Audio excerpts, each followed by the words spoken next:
What's up, happy people? Welcome back to another episode of Embroidery Hub. My name is Willy, and now we all know that digitizing can be very intimidating when you first get started. So Tony, what do you think about maybe adding some pull and push compensation, maybe to a 110%, and taking off the placement and the tack down stitch? Either way, it's not going to be a patch. What do you think about that? I told you so. Now, a few weeks ago, I did an episode where I showed you how to digitize a patch from start to finish on Chroma Luxe, and then I embroidered the patch for you on the Ricoma MT-1501. If you want to check that video out, you can find it in the description below. Because of all the comments and likes we received from you guys, I'm going to be doing another digitizing tutorial for you right now. But this time, I'll show you how to digitize for a 3D puff embroidery on a cap. Then I'll embroider the cap for you on the Ricoma MT-1501 so that you can see the results. Now, before we jump into the digitizing software, make sure you hit that like button and subscribe so that you get notified on my next digitizing video, where I'll be using the Chroma Inspire software that comes with every single machine. All right, guys, let's go ahead and get started.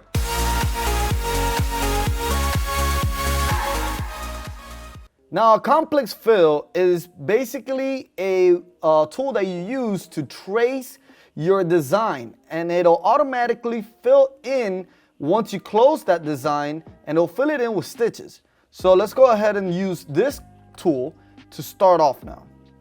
So now basically all I'm going to be doing is this edge around here, and then I'll get to the rest later. So I'll start off with just this area here.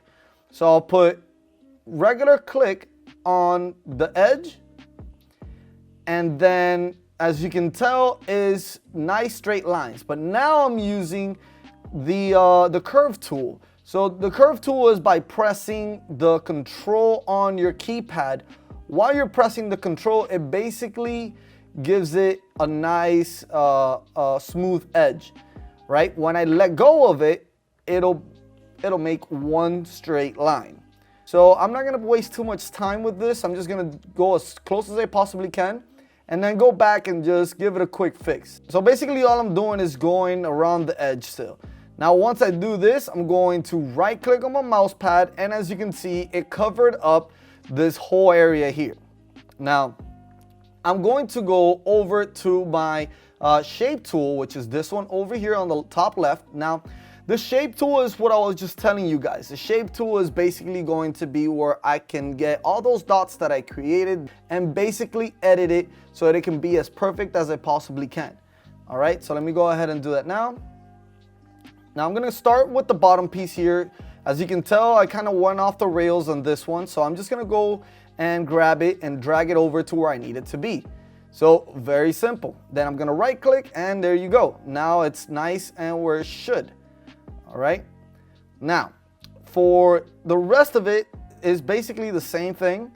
So a design like this usually takes around 10 to 15 minutes, just using your regular Chroma Inspire or your Chroma Plus. When you're using Luxe, I'm going to show you in just a couple of minutes how you can actually make this a 5-minute design.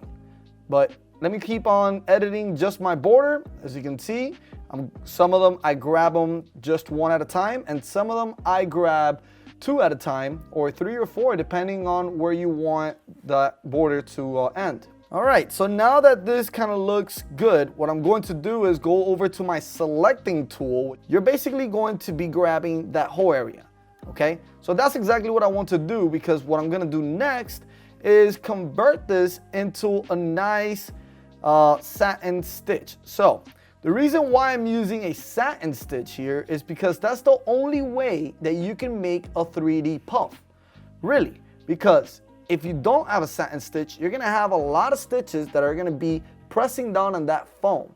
So you really wanted to have a satin stitch. Now what a satin stitch is basically a stitch that goes from one area over to the next. So in the middle, you can basically put a foam, and depending on how thick your design is, you can put maybe 2 foams, depending on how thick your foam is as well. You could have a 2.5, like a video I've done in the past. If you want to check that video out, actually, you can scroll down to the description below and find it there. But what I did was I made my letters very thick, and then I was able to add 3 layers of foam, and each layer was 2.5 millimeters. All right, so now I'm gonna go ahead and press the satin stitch. As you can tell, this is a nice stitch to have for any letters. It doesn't have to be a 3D puff to use a satin stitch. You can use this on any letters. Now, as you can see, once I convert it, there's a lot of angle lines. What an angle line is the angle of where the stitches are going to be placed. Now, if you move that angle vertically, then the stitches will be up and down. If you move it horizontally, they're going to be side to side, right? But you could always play around with the angle lines. In this case, I feel like I have way too many angle lines. Like, for example, this one here, it's basically pointless. Now I have, as you can see, I have 1, 2, 3, and then I have this angle lines here that they just don't make sense, right? There's too many of them. The software thinks that this is what you're trying to do, but you don't want to have too many of those, because then, as you can see there, you're going to have some open spots, and you don't want to have that. So what I do is I right click, and then I put delete all angle lines. So when you right click, make sure that you right click on the actual angle line. So once you do that, if you press delete all angles, you're basically going to be deleting all of them. Now, I don't need the angle line, okay? So what I'm gonna be doing is adding my own angle lines. As you can see, if I press on the border, then I will get my options. And one of my options is add angle lines. So that's what I want to do. I want to add my angle line, and now I'm going to put a couple of angle lines in some areas. I'm not gonna put a lot. So one here, and one kind of facing, and it's kind of going to look similar of what the software originally did, but there's a lot of things, as you can see in these two that I'm doing right now. I don't really need to have 2 or 3 or 4 angle lines. Just one should be enough for the whole part. So, and now let's go ahead and keep adding some angle lines here. Now, before I press anything, I do see that there is some extra split lines, and those are the blue ones up there. But let me finish up with my angle lines, and now I am going to basically right click. Once I right click, you can see that nothing pretty much changed, but I will take the split line off. Right, so really quickly, what a split line is basically, the name says it all. It'll split whatever part of that design. So not to get you too confused on split lines, they're really good to use on some places, but not other places. All right, so the good places you want to have a split line is, for example, when you have a T. So you're going to have an angle lines going horizontal here, but in the top part of the T, you're going to have them going vertically, right? All right, so I'm just going to be editing just a little bit here and there, some angle lines, some other dots here and there, just to make it look good. And I feel like it's good enough, okay? The green that I touched first is my starting point. The red is my ending point. Remember that when we are doing a cap, you need to make sure that your letters start from the inside out. So the reason why I'm using this method of bringing the green over to the right and the red, which is the ending point, over to the left, is because the right side will start first, and then it'll work its way over to the red. So since it's on the right side where it starts, that's almost going to be towards the middle of the cap. So when you're doing a cap, you obviously want to start from the middle and push it all the way out so you don't get any puckering or any registration issues, okay? All right, so now that I have done that, you're basically gonna do the same thing for the rest of them. You're gonna get the complex fill, and then you're going to do the edge, all right? Same way. But what I will be doing instead of that is, let me go over here.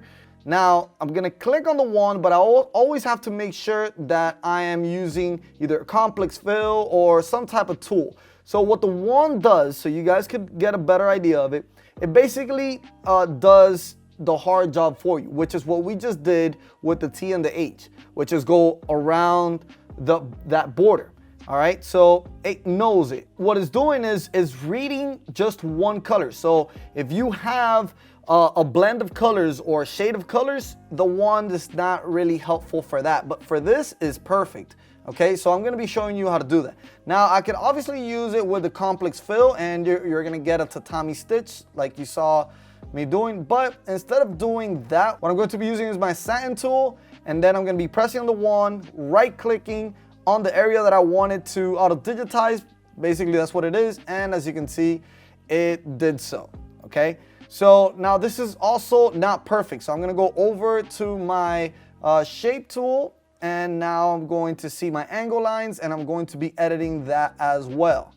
Okay, so I right click, delete all my angle lines, and then I'm gonna go and add one angle line. Basically, that's all I need for this, just one angle line.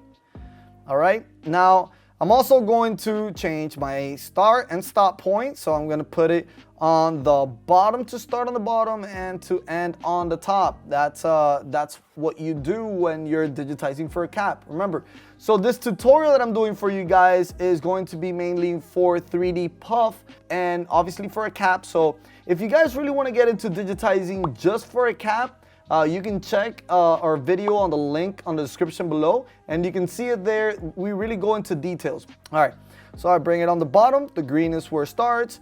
And let me see, this angle looks like it's gonna work. All right, so let me go over to my satin stitch here, and I'm gonna go back to the wand, and now you're gonna see how fast I'm able to do everything.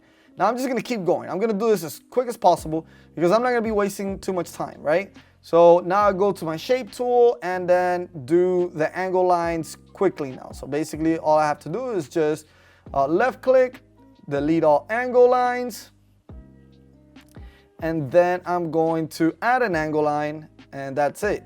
I'm gonna edit my start and I'm gonna edit my stop. All right, easy. Keep going now. I'm gonna do the same thing to everything else.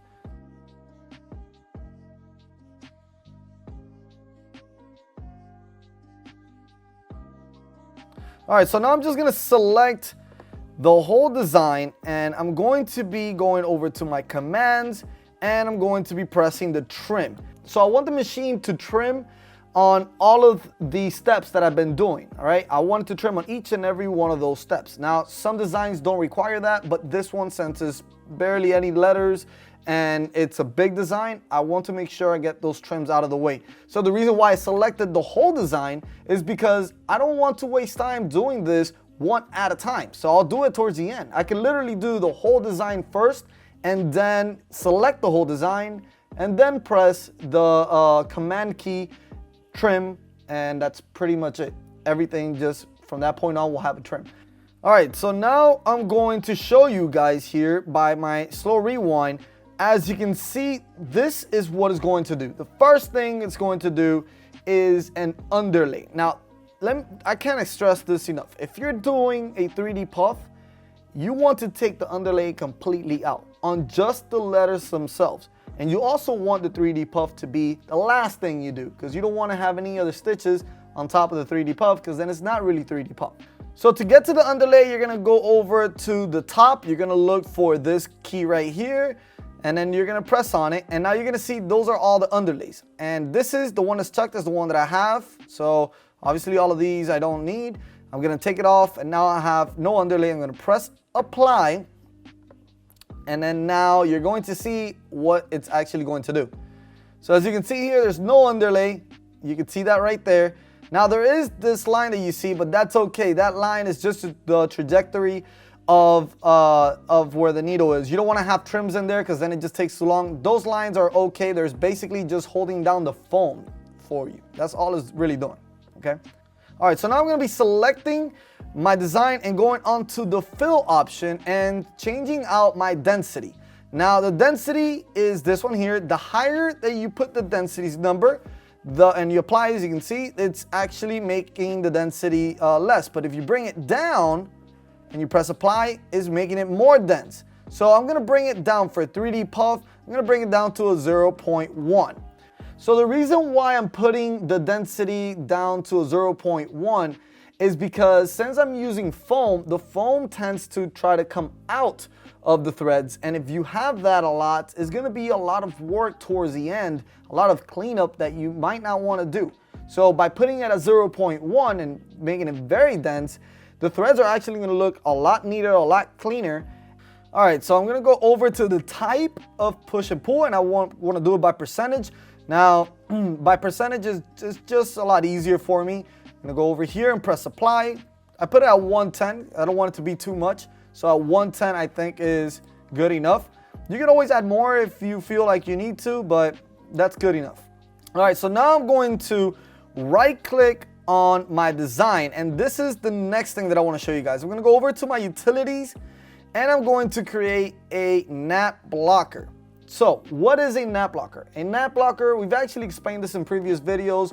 All the videos that we've done for certain things like this, they're going to be in the description below. So if you want to check those out, you're welcome to. But just really quickly, what a nap blocker is basically acts like a background surface that kind of makes everything nice and smooth in the back. In this case, I think this is actually going to work perfect because the nap blocker also goes around your design. So maybe by adding a nap blocker and adding some density, we could actually get it to be where it needs to be. So let's try it out. Maybe it works and we don't have to do so much afterwards.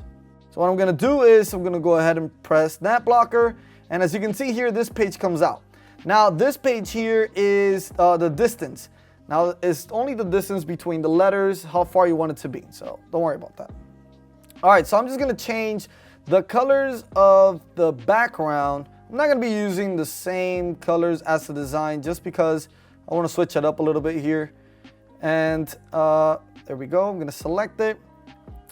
And then now I'm going to change the color of the letters as well. I'm going to make them like maybe a light blue. Let's see how that looks. Yeah, that looks good. All right, I'll go with that. All right, so now what I'm going to do is select my nap blocker. And as you can tell, it's super low, which the number's high, but it's super low. So I'm bringing it down on the density. And that looks a little better. Maybe 0.4. Quickly about the nap blocker, since it's going to be the first thing that it's actually going to be embroidering, I'm going to start it off on the side. You never want to start off in the middle of the hat because that's where the thickest part of the hat is, which is the seam.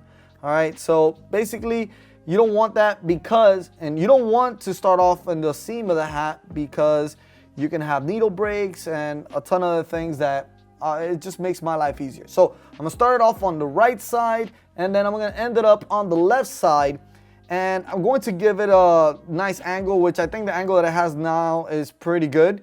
But the reason why I'm also doing that is because I don't want it to push against each other towards the middle. So I'm gonna show you right now really quickly what I mean. As you can see here, it's actually going from the right to the left, and then it skips over all the way to the left, and then it meets in the middle. So that's what I don't want. Now what I'm going to do is move my starting point over to the right and then moving my ending point on the left, and now we're gonna see the difference. And here you go, as you can see there, all the way through and not meeting anywhere towards the middle or on the sides either, because I'd rather it just be one long stitch all the way through. All right. So now what I'm going to do next is make the border of the background. So this is going to be very simple with Luxe. All you have to do is click on the border, the part you want the border on, right click, go into copy. I'm gonna press copy, and then I'm going to press paste. So I'm basically pasting the same thing over. All right, so now I'm gonna be using the one that's on top, which is number 2 here. I'm gonna be using this one, and then I'm going to go to the effects option, and I'm going to put an applique as a border. I'm actually using applique as a border, but not as an applique itself, okay? Just so, because it makes a really nice thick border. So let me change the color of that. Right, so I think this is a good color. All right, so yeah. So basically, this is a nice thick border. That's what I want. Now you're gonna see here I got 2. I got the placement line and the tack down line. I'm not going to be using this because a placement line is basically where you're going to be placing this, and this is used for something totally different. And then the tack down line is also going to be just to hold down whatever garment you're using. So I'm not going to be using that. So that's for my border, my applique border. So I'm going to take those out, uncheck those, and press apply. And just so you can see really quickly, now I don't have any placement lines or any tack down lines. So let's take that out. All right, and what I will be doing though to my border is adding some width. So I'm going to add a 4.0 and I'm going to press apply. Now it's a lot thicker, and I'm also going to put my density over to a I would say 0.3, and you can always play around with your density and how thick you really want the border to be and all that. I'm just putting it like this because I feel like it might do really good. So you can always change it if you want. All right, so now let's take a look at how this is actually going to be embroidered.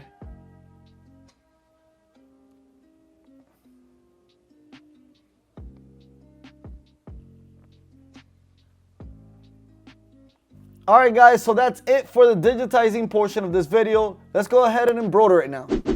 All right, so these are the materials we're going to be using today. I'm going to be using regular cap hoop. I'm going to be using this foam, which is a 2.5 millimeter foam, and just 2 clips to hold down the cap, and obviously the cap itself. A very nice and structured cap. All right, let's go ahead and get started. All right guys, so today I'm using the Ricoma MT-1501 machine. This is a 15 needle machine. If you guys want to learn more about this machine, or you want to see where you can get one like this, scroll down to the description below. So I have already selected the design. We already have the cap hooped and in the machine and already traced. All we have to do now is press the start button. So let's go ahead and do that now.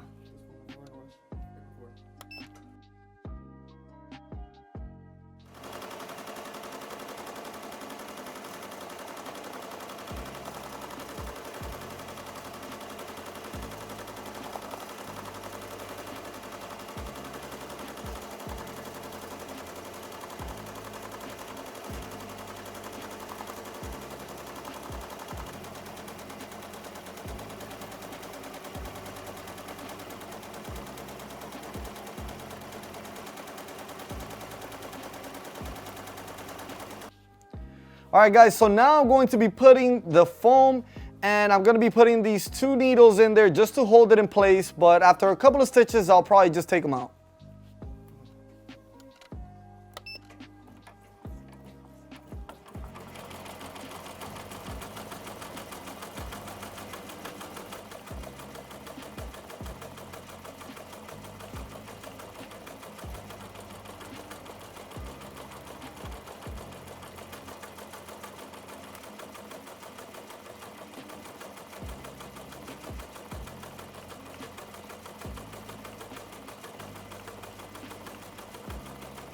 All right guys, so the machine is finished. Let's go ahead and take the cap off, and then we're gonna go ahead and rip the foam out.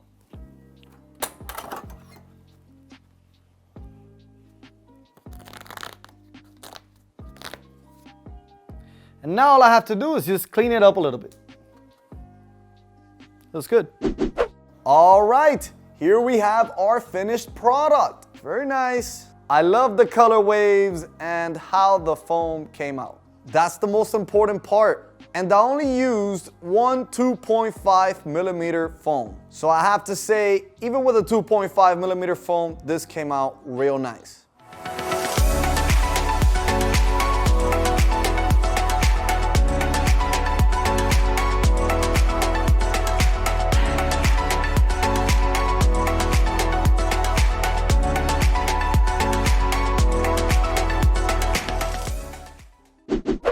That's it guys, I hope that you now feel more confident to start digitizing on your own cap designs and learn some tips along the way. The key to good digitizing is watching videos like this online, practicing and testing until you get it just right. If you have any questions about what I showed you today, be sure to write them in the comments below, and my team and I will answer them for you, or even make another episode of your own question.